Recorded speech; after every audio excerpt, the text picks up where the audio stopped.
అందరికీ నమస్తే అండి. ఇది మన చేను అండి, వరి చేను. ఇది వచ్చేసి మన పూర్వీకుల కాలం నుంచి వస్తున్న నాటు విత్తనాలు బీపీటీ టైప్ అని చెప్పి తీసుకున్నానండి. ఇవి వచ్చేసి ఇది మన నెల్లూరు దగ్గర ఇక్కడ ఒక అతని దగ్గర పండిస్తున్నాడని తీసుకున్నానండి. అది తమిళనాడు వెరైటీ తిరువేలి నాదన్ అంటండి. ఇది మనకి తీసుకున్నాను ఏంటంటే ఎవరో ఒకళ్ళు ఇలాంటి విత్తనాలు డెవలప్ చేయాలి కదా అని చెప్పి తీసుకున్నాను.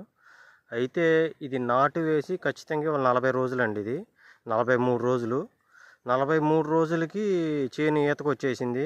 అంటే ఇలా 43 రోజులకి చేను ఈతకు వస్తాం అనేది చాలా ప్రమాదకరం అండి. అసలు ఆ టైంలో చేను ఎప్పుడు ఈతకు రాకూడదండి. ఎప్పుడైనా సరే చేను 90 రోజులు దాటిన తర్వాత చేను ఈతకు రావాలి నాటిన తర్వాత. ఇది చెప్పడం మనకైతే 145 రోజులు పంటకాలం అని చెప్పారండి. అంటే ఇవాళ నారుమడి పోసిన దాన్ని బట్టి చూసుకున్నా ఇవాళ ఇంచుమించు 60 రోజులు మాత్రమే గడిచిందండి.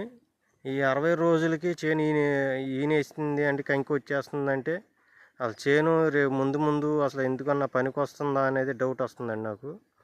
చాలా చాలా చాలా ప్రమాదంగా ఉందండి ఇది. ఒకళ్ళని నమ్మి తీసుకోవడం వల్ల ఈ విత్తనాలు ఏదో నాటు విత్తనాలు పూర్వీకుల కాలం నుంచి వస్తున్న విత్తనాలు అని చెప్పి నేను తీసుకున్నాను. అయినా సరే ఇంత మోసం జరిగిద్దని నేను అనుకోలేదు. మళ్ళీ తిరిగి వాళ్ళని అడిగితే ఇది వాతావరణ మార్పు వల్ల వచ్చింది. వాతావరణ మార్పు అయినా ఒక 10 రోజులు అటు ఇటుగా వస్తుంది, కానీ మరీ ఇంత దారుణంగా ఇలా 40 రోజులకి 45 రోజులకి కంకి చేనంతా ఈనేయడం అంటే వర్షాకాలంలో కార్తీక మాసంలో కోతలకు వస్తుందండి. అప్పుడంటే వర్షాలు మనందరికి తెలిసిందే. దేశవ్యాప్తంగా అంత వర్షాల్లో కోత కొయ్యడం అనేది అసంభవం. అది నాకు తెలిసి ఈసారి పంట పోయినట్టే. నాకు చాలా నష్టం వస్తుందండి. ఈసారి ఎప్పుడైనా నాటు విత్తనాలని ఆర్గానిక్ చేయాలని ఎవరన్నా అనుకుంటే కనుక వాళ్ళకి ఇది ఒక గుణపాఠం అండి. నాకులాగా ఒకళ్ళని నమ్మి ఎప్పుడు తీసుకోవద్దండి. అసలు చాలా చాలా ఇది జన్యుపరంగా చాలా డేంజర్ అనిపిస్తుంది నాకైతే. అసలు చేను ఎందుకన్నా పనికి వస్తుందండి.